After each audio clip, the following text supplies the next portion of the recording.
Welcome to my YouTube channel. ഇന്ന് ഞാൻ ഭയങ്കര എക്സൈറ്റഡ് ആയിട്ടുള്ള ദിവസം. എന്താണെന്നറിയോ, അങ്ങനെ ഞാൻ UK ഡ്രൈവിംഗ് ടെസ്റ്റ് പാസ്സായി. ലാസ്റ്റ് വീക്കാണ് പാസ്സായത്. അങ്ങനെ ഇന്ന് എനിക്ക് ഒഫീഷ്യൽ ലൈസൻസ് വന്നു. ഇന്ന് ഞങ്ങൾ ആക്ച്വലി ഷോപ്പിംഗ് പോകാൻ ഇറങ്ങിയപ്പോഴാണ് പോസ്റ്റ് വന്നത്. അപ്പം നമുക്കിതൊന്ന് തുറന്ന് നോക്കാം. ഞാൻ ഭയങ്കര എക്സൈറ്റഡ് ആണ്. തുറന്ന് നോക്കാം. ഭയങ്കര ഹാപ്പിയാണ് ഞാൻ ആക്ച്വലി.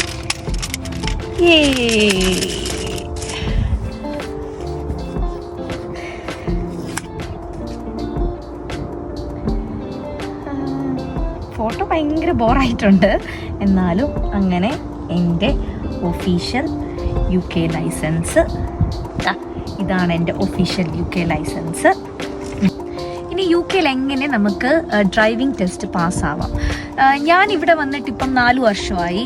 പൊതുവെ എല്ലാവരും പറയുന്ന ഒരു കാര്യമാണ് UK ലൈസൻസ് എടുക്കാൻ ഭയങ്കര ടഫാണ്. നമ്മൾ 2-3 ടൈംസ് ഒക്കെ എഴുതിയാലേ നമുക്ക് ചിലപ്പോൾ കിട്ടുകയുള്ളൂ.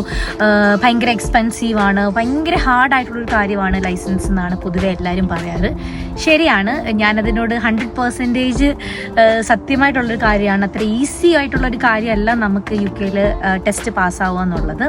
അതിന് നല്ല ഹാർഡ് വർക്ക് തന്നെ വേണം. സോ ഞാൻ എങ്ങനെ, അതായത് ഒരു ബിഗിനറായി ഞാൻ ഇന്ത്യയിൽ വണ്ടി ഓടിക്കുന്നുണ്ടായിരുന്നില്ല, എനിക്ക് ലൈസൻസ് ഉണ്ടായിരുന്നില്ല. സോ അങ്ങനെ ഒരു ബിഗിനറായി ഞാൻ എങ്ങനെയാണ് ഇവിടെ ഒരു ഫസ്റ്റ് അറ്റംപ്റ്റിൽ, സോ ഇതെൻ്റെ ഫസ്റ്റ് അറ്റംപ്റ്റ് ആയിരുന്നു. വെറും 2 മൈനർ മിസ്റ്റേക്സ് വരുത്തിക്കൊണ്ട് മാത്രമേ ഉണ്ടായിരുന്നുള്ളൂ എനിക്ക്. സോ എങ്ങനെ ഞാൻ പാസ്സായി എന്നുള്ള ഒരു ഇൻഫർമേഷൻ അതാണ് ഞാനിന്ന് ഷെയർ ചെയ്യാൻ ആഗ്രഹിക്കുന്നത്. ഈ വീഡിയോ ആർക്കെങ്കിലും യൂസ്ഫുൾ ആവുകയാണെങ്കിൽ എനിക്ക് സന്തോഷം. കാരണം ഞാനിത് പാസ്സായി അന്ന് ഞാൻ സ്റ്റാറ്റസ് ഇട്ടപ്പോൾ കുറേ ഫ്രണ്ട്സ് എനിക്ക് മെസ്സേജ് അയച്ച് ചോദിച്ചിരുന്നു, എടി നീ എങ്ങനെയാണ് ഇത്ര പെട്ടെന്ന് ടെസ്റ്റ് പാസ്സായത് എന്ന് ചോദിച്ചു. അപ്പം അതൊരു വീഡിയോ ആയിട്ട് ഞാൻ അങ്ങ് ഷെയർ ചെയ്യാൻ ആഗ്രഹിക്കുകയാണ്. സോ കുറേ എനിക്കറിയാം, ഓൾമോസ്റ്റ് എല്ലാവർക്കും തന്നെ അറിയാം ഇപ്പം ബേസിക് ആയിട്ട് നമ്മൾ എന്തൊക്കെയാണ് ചെയ്യേണ്ടതെന്നുള്ള കാര്യം. അതൊക്കെ തന്നെയാണ് ഞാനും പറയാൻ ഉദ്ദേശിക്കുന്നത്. ഒരുപാട് നമ്മൾ ഗൂഗിളിൽ ചെയ്താലും യൂട്യൂബ് നോക്കിയാലൊക്കെ നമുക്കത് കാണാൻ പറ്റും. ബട്ട് ഞാൻ എൻ്റെ എക്സ്പീരിയൻസ് ആണ് ഞാൻ ഷെയർ ചെയ്യാൻ ആഗ്രഹിക്കുന്നത്. സോ ഫസ്റ്റ് തിങ് നമ്മൾ ആദ്യം ചെയ്യേണ്ട, UK വന്നതിന് ശേഷം നമ്മളൊരു പ്രൊവിഷണൽ ലൈസൻസ് അപ്ലൈ ചെയ്യുക എന്നുള്ളതാണ്. അത് നമുക്ക് ഓൺലൈനിൽ ചെയ്യാൻ പറ്റും. സോ അവർക്കൊരു 3 years ഓഫ് അഡ്രസ് ഹിസ്റ്ററി വേണം. അതെനിക്ക് തോന്നുന്ന കോസ്റ്റ് £34 സംതിങ് ആണെന്ന് തോന്നുന്നു. അത്രയും കണ്ടാണ് നമ്മൾ ഓൺലൈനിൽ ചെയ്യുമ്പോൾ. പിന്നെ നമുക്ക് പോസ്റ്റ് വഴിയും ചെയ്യാം. അത് കുറച്ചും കൂടെ എക്സ്പെൻസീവ് ആണെന്ന് എനിക്ക് തോന്നുന്നത്. എനിക്ക് ലൈക്ക് £43 അങ്ങനെ എന്തോ ആണ് പോസ്റ്റ് വഴി ചെയ്യുന്നത്. എനിക്ക് തോന്നുന്നു ഈസി എപ്പോഴും നമ്മൾ ഓൺലൈനിൽ അപ്ലൈ ചെയ്യുന്നതാണ്. വിത്തിൻ 1 വീക്ക് ടൈമിനുള്ളിൽ തന്നെ നമുക്ക് പ്രൊവിഷണൽ ലൈസൻസ് കിട്ടും. അത് കഴിയുമ്പോൾ നെക്സ്റ്റ് സ്റ്റെപ്പ് എന്ന് പറയുന്നത് നമ്മൾ ഒരു തിയറി ടെസ്റ്റ് ബുക്ക് ചെയ്യുക എന്നുള്ളതാണ്. സോ ഏതെങ്കിലും ഒരു നിയർ ബൈ ഉള്ളൊരു ടെസ്റ്റ് സെൻറ്ററിൽ ഒരു തിയറി ടെസ്റ്റ് ബുക്ക് ചെയ്യുക. അപ്പം തിയറി ടെസ്റ്റിനും കോസ്റ്റ് അറൗണ്ട് എനിക്ക് തോന്നുന്നു £23 ആണ് കോസ്റ്റ് വരുന്നത്. അതിനകത്ത് 2 സെറ്റായിട്ടാണ് നമുക്ക് എക്സാം വരുന്നത്. 57 മിനിറ്റ്സിൻ്റെ ഒരു എക്സാം. തിയറി പാർട്ട് ഒരു 50 ക്വസ്റ്റ്യൻസ് ഉണ്ടാകും. അതിനകത്ത് നമുക്ക് 43 വേണം പാസ്സാവാനായിട്ട്. പിന്നെ സെക്കൻഡ് പാർട്ട് എന്ന് പറയുന്നത് ഹസാർഡാണ്. ഹസാർഡിനകത്ത് എനിക്ക് തോന്നുന്നു 75 നമുക്കൊരു 45 ഔട്ട് ഓഫ് 75 വേണം. സോ ഇത് 2 പാസ്സായെങ്കിലേ നമ്മൾ തിയറി പാസ്സാകുള്ളൂ. ഇപ്പം തിയറി പാർട്ടിൽ ലൈക്ക് ഒരു 45 മേടിച്ചു, ബട്ട് ഹസാർഡിൽ ഫെയിൽ ആയി കഴിഞ്ഞാൽ നമ്മൾ ഫെയിൽ ആവും. സോ തിയറി പാർട്ടിലും പാസ്സാവണം, ഹസാർഡിലും പാസ്സാവണം. സോ അതാണ് നമ്മളുടെ സെക്കൻഡ് സ്റ്റെപ്പ് എന്ന് പറയുന്നത്. തിയറി പാർട്ട് പാസ്സാകുക എന്ന് പറയുന്നതും അത്ര ഈസി ആയിട്ടുള്ള കാര്യമല്ല. നമ്മൾ നല്ലോണം പഠിക്കാതെ നമുക്ക് ഒരിക്കലും അത് പാസ്സാവാൻ പറ്റില്ല. ഞാൻ ആദ്യം വിചാരിച്ചു ഭയങ്കര ഈസി ആയിരിക്കുമെന്ന്, ബട്ട് എനിക്ക് ഫസ്റ്റ് അറ്റംപ്റ്റിൽ കിട്ടിയില്ല. എനിക്ക് സെക്കൻഡ് അറ്റംപ്റ്റിലാണ് എനിക്ക് തിയറി പോർഷൻ കിട്ടിയത്. തിയറി പഠിക്കാനായിട്ട് ഞാൻ DVSAയുടെ ഒരു ആപ്പ് ഡൗൺലോഡ് ചെയ്തു. ഒരുപാട് ആപ്പുകൾ നമ്മൾ ആപ്പ് സ്റ്റോറിൽ നോക്കിയാൽ നമുക്ക് കാണാൻ പറ്റും. അതുപോലെ തന്നെ ഒഫീഷ്യൽ ബുക്കുണ്ട്, അത് നമുക്ക് വാങ്ങി പഠിക്കാം. ഒത്തിരി ഓപ്ഷൻസ് ഉണ്ട്. നമുക്ക് DVLAയുടെ ഒഫീഷ്യൽ വെബ്സൈറ്റിലുണ്ട്. ബട്ട് എനിക്ക് കംഫർട്ടബിൾ ആയിട്ട് തോന്നിയ ഒരു ആപ്പ് ഞാൻ ഡൗൺലോഡ് ചെയ്തു. ഇത് official DVSA theory test kit എന്ന് പറഞ്ഞ ഫോർ കാർ ഡ്രൈവേഴ്സ്, ഈ ഒരു ആപ്പാണ് ഞാൻ ഡൗൺലോഡ് ചെയ്തത്. ഇതിനകത്ത് ഒരുപാട് ക്വസ്റ്റ്യൻസ് ഉണ്ട്, ഒരുപാട് മോക്ക് ടെസ്റ്റുകളുണ്ട്. ഹസാർഡൊക്കെ ആണെങ്കിലും ഒരുപാട് ഹസാർഡ്സ് വീഡിയോസ് ഉണ്ട്. ശരിക്കും എനിക്ക് ഭയങ്കര ഹെൽപ്ഫുൾ ആയിരുന്നു ഈ വീഡിയോ. സോ എനിക്ക് ഫ്രീ ടൈം ഒക്കെ കിട്ടുമ്പോൾ ഞാൻ മാക്സിമം ഈ വീഡിയോയിൽ ഈ ആപ്പിൽ കയറി മോക്ക് ടെസ്റ്റുകൾ ഒരുപാട് ചെയ്തിട്ടാണ് ഞാൻ പാസ്സായത്. സോ എനിക്ക് തോന്നുന്നു ഞാൻ ഇത് റെക്കമെൻഡ് ചെയ്യും. വളരെ നല്ല ഒരു ആപ്പാണിത്. അതാണ് ഞാൻ പേഴ്സണലി, ഇതെൻ്റെ പേഴ്സണൽ ചോയ്സ് ആണ്, ഞാൻ യൂസ് ചെയ്ത ഇതാണ്. പിന്നെ അതുപോലെ തന്നെ തിയറി പാസ്സായി കഴിഞ്ഞാൽ നമ്മൾ നെക്സ്റ്റ് സ്റ്റെപ്പ് നമ്മൾ പ്രാക്ടിക്കൽ ബുക്ക് ചെയ്യുക എന്നുള്ളതാണ്. പ്രാക്ടിക്കൽ ഇപ്പം സംബന്ധിച്ചിടത്തോളം ഭയങ്കര ഹാർഡാണ് നമുക്ക് ഡേറ്റ് കിട്ടുക എന്നുള്ളത്. സോ തിയറി കിട്ടിക്കഴിഞ്ഞാൽ എത്രയും പെട്ടെന്ന് ഒരു ഡേറ്റ് എടുക്കാൻ ശ്രമിക്കുക. എന്താ പറയുക, എനിക്കൊന്ന് ഇന്നിപ്പം ഞാൻ ട്രൈ ചെയ്ത് ചിലപ്പോൾ ഒരു 3-4 months കഴിഞ്ഞിട്ടുള്ള ഡേറ്റ്സ് ആയിരിക്കും അവൈലബിൾ ആയിട്ട് കിട്ടുന്നത്. ചിലപ്പോൾ നമുക്ക് കംഫർട്ടബിൾ ആയിട്ടുള്ള നമ്മുടെ പ്ലേസിൽ കിട്ടണം എന്നില്ല.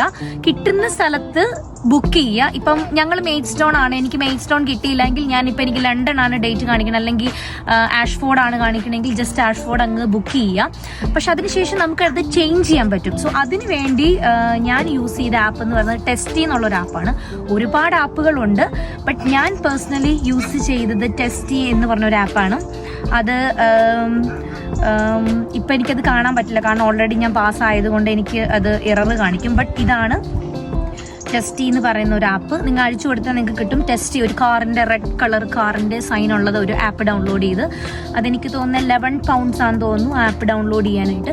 അതിൽ നമുക്ക് 4 ഓപ്ഷൻസ് കൊടുക്കാം. ലൈക്ക് അത് നിയർ ബൈ ഉള്ള 4 സ്ഥലങ്ങൾ കൊടുക്കാം. അപ്പം അവിടെ ക്യാൻസലേഷൻ വരുമ്പോഴത്തേക്കിനും നമുക്ക് നോട്ടിഫിക്കേഷൻ നമ്മുടെ ഫോണിൽ വരും. അപ്പം നമുക്ക് ഡേറ്റ് നമുക്ക് ചേഞ്ച് ചെയ്യാൻ പറ്റും.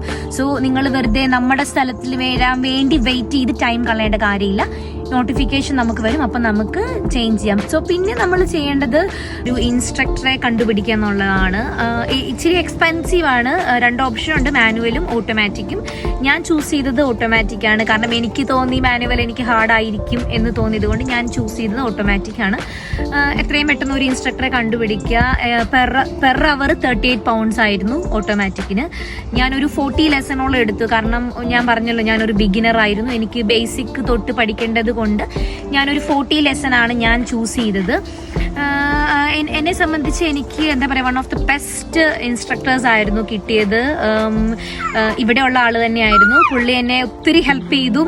എന്താ പറയുക, ഇവൻ സ്റ്റിയറിംഗ് ബാലൻസ് തൊട്ട് ഞാൻ ഒന്നേന്ന് പഠിച്ചാണ് തുടങ്ങിയത്. നല്ലൊരു ഇൻസ്ട്രക്ടർ ആയിരുന്നു. നല്ലൊരു പേഷ്യൻസ് ആയിരുന്നു കേട്ടോ, കാരണം ഞാൻ ഒരുപാട് എന്നെ പഠിപ്പിച്ചെടുക്കുക എന്നുള്ളത് ഇച്ചിരി ഹാർഡ് ജോബ് ആയിരുന്നു. പക്ഷെ എങ്കിൽ പോലും നല്ലൊരു ഇൻസ്ട്രക്ടർ ആയിരുന്നു പുള്ളി. എനിക്ക് എല്ലാ കാര്യങ്ങളും ഒന്നേന്ന് പറഞ്ഞു തന്നു. ലൈക്ക് 40 ലെസൺസ് ഞാൻ കംപ്ലീറ്റ് ചെയ്തു. എനിക്ക് മോക്ക് ടെസ്റ്റുകളൊക്കെ നടത്തിയിരുന്നു. നമ്മൾ ഇൻസ്ട്രക്ടർ നമ്മളോട് ബേസിക്കലി പറയും, ലൈക്ക് നമ്മൾ എന്താ പറയുക, എക്സാമിന് ഡേറ്റ് എടുത്തോളാൻ അവർ നമ്മളോട് പറയും. ലൈക്ക് നമ്മളൊരു വൺസ് കോൺഫിഡൻ്റ് ആയി കഴിയുമ്പം, ചിലപ്പം ഞാൻ പറഞ്ഞല്ലോ നേരത്തെ നമ്മൾ ഡേറ്റ് ഒക്കെ എടുത്തു വെച്ചു, പക്ഷെ നമ്മൾ കോൺഫിഡൻ്റ് ആയില്ല എന്നൊരു ഓപ്ഷൻ എന്ന് തോന്നിയാൽ നമുക്ക് ഡേറ്റ് മാറ്റാനായിട്ട് എക്സ്റ്റെൻഡ് ചെയ്യാനായിട്ടുള്ള ഒരു ഓപ്ഷനും കൂടെ ഉണ്ട്. സോ അതോർത്ത് വറി ചെയ്യേണ്ട, നേരത്തെ ഡേറ്റ് എടുത്തല്ലോ നമ്മൾ കോൺഫിഡൻ്റ് ആയില്ല, അങ്ങനെ പ്രശ്നമൊന്നുമില്ല, നമുക്ക് ഡേറ്റ് എക്സ്റ്റെൻഡ് ചെയ്യാം. സോ എപ്പോഴും നമ്മൾ ഇൻസ്ട്രക്ടറിനോട് ചോദിക്കുക, ലൈക്ക് നമ്മൾ ടെസ്റ്റിന് റെഡി ആയോ എന്നുള്ളത്. സോ എന്നോട് ഓൾറെഡി പുള്ളി പറഞ്ഞിരുന്നു, നീ ഡേറ്റ് എടുത്തു, നീ ഓക്കെ ആണ്. ഞാൻ ഓൾമോസ്റ്റ് എല്ലാ ടെസ്റ്റ് റൂട്ടുകളും മെയ്ഡ്സ്റ്റോണിൽ കവർ ചെയ്യുന്നു. മെയ്ഡ്സ്റ്റോണിലെല്ലാം ഭയങ്കര ടഫായിരുന്നു റൂട്ടുകളൊക്കെ, പക്ഷെ എങ്കിൽ പോലും എനിക്ക് നല്ല കോൺഫിഡൻസ് ഉണ്ടായിരുന്നു, കാരണം ഞാൻ ഓൾമോസ്റ്റ് എല്ലാ റൂട്ടുകളും കവർ ചെയ്തത് കൊണ്ട് എനിക്ക് ഏത് റൂട്ട് കിട്ടിയാലും എനിക്ക് എങ്ങനെയാണ് എന്നുള്ളത് എനിക്ക് കൃത്യമായി അറിയാമായിരുന്നു. എനിക്ക് ലാസ്റ്റ് വീക്ക് ആയിരുന്നു എൻ്റെ ടെസ്റ്റ്. നല്ല എല്ലാവരെയും പോലെ നല്ല ടെൻഷൻ ഉണ്ടായിരുന്നു, ഭയങ്കര വറീഡായിരുന്നു ടെസ്റ്റിൻ്റെ അന്ന്. അപ്പോൾ എൻ്റെ അടുത്ത് എൻ്റെ ഇൻസ്ട്രക്ടറും പറഞ്ഞു, ഇത്രയും നാൾ നീ നല്ല കോൺഫിഡൻ്റ് ആയിട്ട് ഓടിച്ചിരുന്നത് നിനക്കിപ്പോൾ എന്ത് പറ്റി, ഭയങ്കര പാനിക് ആണല്ലോ എന്ന് പറഞ്ഞു. ബട്ട് എങ്കിൽ പോലും ആ ഒരു സമയം നല്ല ടെൻഷനാണ്. ഒബിയസ്ലി ടെസ്റ്റ് എന്ന് പറയുമ്പോൾ എല്ലാവർക്കും ഒരു ആങ്ഷ്യസ് ആവില്ല, അത് തന്നെ എനിക്കും ഉണ്ടായിരുന്നു. സോ ടെസ്റ്റിന് ചെന്നു.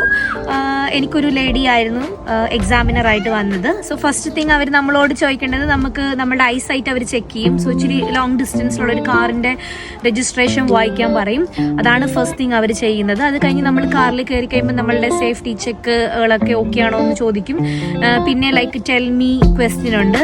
എനിക്ക് വണ്ടി ഓടിക്കുന്നതിന് മുമ്പ്, തുടങ്ങുന്നതിന് മുമ്പ് എന്നോട് ടെൽ മീ ക്വസ്റ്റ്യൻസ് 2 ചോദിച്ചു. ബ്രേക്സ് എങ്ങനെയാണ് ഫോൾട്ട് ആണെന്ന് അറിയുന്നത്, അങ്ങനെയൊക്കെയുള്ള കുറച്ച് സിമ്പിളായിട്ടുള്ള ക്വസ്റ്റ്യൻസ് ആണ്. അത് ചോദിച്ചു. അത് കഴിഞ്ഞ് സ്റ്റാർട്ട് ചെയ്തു. പിന്നെ നമ്മൾ വണ്ടി ഓടുന്ന സമയത്ത് അവരൊരു ഷോ മീ ക്വസ്റ്റ്യൻ ചോദിക്കും, അത് നമ്മൾ കാണിച്ചു കൊടുക്കുക.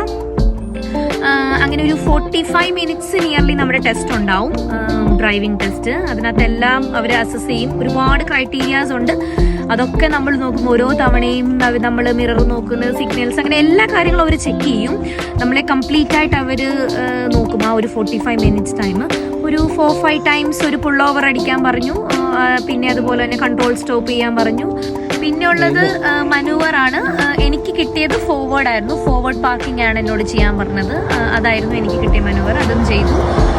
സോ അങ്ങനെ ഒരു 45 മിനിറ്റ്സ് ആണ് നമ്മളുടെ ഒരു ടെസ്റ്റ് എന്ന് പറയുന്നത്. എനിക്ക് 2 മൈനേഴ്സേ ഉണ്ടായിരുന്നുള്ളൂ. ഒന്ന് മൈനർ വന്നത് ഒരു ഒബ്സർവേഷൻ ആണ്. എനിക്കൊരു റൗണ്ട് അബൌട്ടിൽ ഒരു ഇത് വന്നു. 2 എന്ന് പറയുന്നത് ഷോമി കോസ്റ്റിൽ ഒരു ഇത് പറ്റി. അങ്ങനെ ഒരു 2 മൈനർ മിസ്റ്റേക്ക് മാത്രമാണ് എനിക്ക് പറ്റിയത്. സോ നിങ്ങൾക്കറിയാം, ലൈക്ക് നമുക്കൊരു 14 മൈനർ വരുത്താം, ഒരു മേജർ പോലും വരുത്താൻ പറ്റില്ല. ഒരു മേജർ വന്നാൽ നമ്മൾ ഫെയിലാണ്. ഈവൻ എത്ര നമ്മൾ പെർഫെക്റ്റ് ആയിട്ട് ഓടിച്ചിട്ട് ഒരു മേജർ മിസ്റ്റേക്ക് വരുത്താൻ നമ്മൾ ഇൻസ്റ്റന്റ് ഫെയിൽ തന്നെയാണത്. സോ ഇതാണ് എൻ്റെ ഒരു എക്സ്പീരിയൻസ്, എൻ്റെ ഒരു ഡ്രൈവിംഗ് എന്താ പറയുക പഠിച്ച സമയത്ത് എൻ്റെ ഒരു ജേർണി എന്ന് പറയുന്നത് ഇതാണ്. സോ എനിക്ക് തോന്നുന്നു ആർക്കെങ്കിലും ഇത് അല്ലെങ്കിൽ എന്താ പറയുക ഇത് യൂസ്ഫുൾ ആയിട്ട് തോന്നും. കാരണം ഇപ്പോഴും കുറേ പേര് വിചാരിക്കുന്നുണ്ട് എന്താ പറയുക ഇവിടെ ലൈസൻസ് എടുക്കാൻ ഭയങ്കര ടഫാണ്, നമ്മളെ കൊണ്ട് പറ്റില്ല എന്ന് ആർക്കെങ്കിലും തോന്നുന്നുണ്ടെങ്കിൽ അതൊന്ന് മാറ്റി വയ്ക്കാം. നമ്മളെ കൊണ്ട് പറ്റും. അതിന് വലിയൊരു എക്സാമ്പിൾ ഞാൻ തന്നെയാണ്. ഞാൻ മുമ്പേ പറഞ്ഞിട്ടുണ്ട്, ഞാൻ നാട്ടിൽ വണ്ടി ഓടിച്ച ഒരാളല്ല, ഇവിടെ വന്ന് പഠിച്ച ലൈസൻസ് എടുത്ത ആളാണ്. അതുകൊണ്ട് തന്നെ എനിക്ക് പറ്റുമെങ്കിൽ ഡെഫിനറ്റ് ആയിട്ടും നിങ്ങൾക്ക് ഓരോരുത്തർക്കും പറ്റും എന്നുള്ള കാര്യം 100% ഉറപ്പാണ്. സോ ഫസ്റ്റ് തിങ് ചെയ്യേണ്ടത് ഞാൻ പറഞ്ഞ പ്രോസസ്സുകളൊക്കെ പെട്ടെന്ന് ചെയ്യാൻ നോക്കുക. എത്രയും പെട്ടെന്ന് ലൈസൻസ് എടുക്കാം. സോ നിങ്ങൾക്ക് ഈ വീഡിയോ ഇഷ്ടമായെങ്കിൽ ലൈക്ക് ചെയ്യുക, കമൻറ്റ് ചെയ്യുക. Thank you for watching. Bye bye. See you on next video.